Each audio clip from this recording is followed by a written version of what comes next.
Gospel reading from Matthew chapter 25, verses 14 to 30.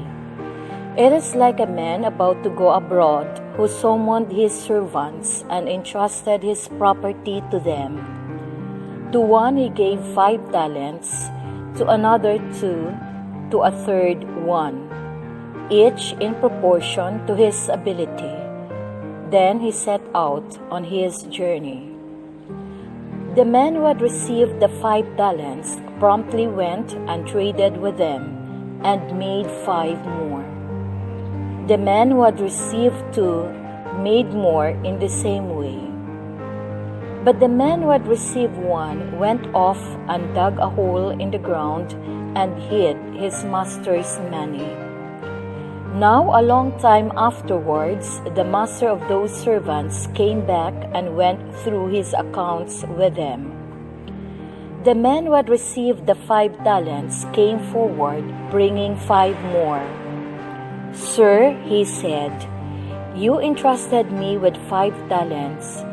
Here are 5 more that I have made." His master said to him, "Well done, good and trustworthy servant. You have shown you are trustworthy in small things. I will trust you with greater. Come and join in your master's happiness." Next, the man with the 2 talents came forward. "Sir," he said, "you entrusted me with 2 talents. Here are 2 more that I have made." His master said to him, "Well done, good and trustworthy servant. You have shown you are trustworthy in small things. I will trust you with greater. Come and join in your master's happiness." Last came forward the man who had the single talent. "Sir," he said, "I had heard you were a hard man, reaping where you have not sown, and gathering where you have not scattered. So I was afraid, and I went off and hid your talent in the ground. Here it is. It was yours. You have it back." But his masters answered him, "You wicked and lazy servant. So you knew that I reap where I have not sown, and gather where I have not scattered.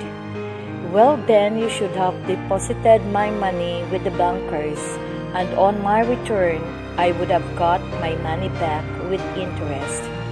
So now take the talent from him and give it to the man who has the 10 talents. For to everyone who has will be given more, and he will have more than enough. But anyone who has not will be deprived even of what he has. As for this good-for-nothing servant, throw him into the darkness outside, where there will be weeping and grinding of teeth."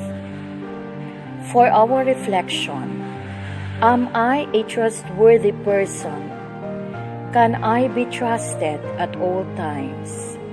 Lord God, please help me to be responsible so that my family and friends can trust me at all times.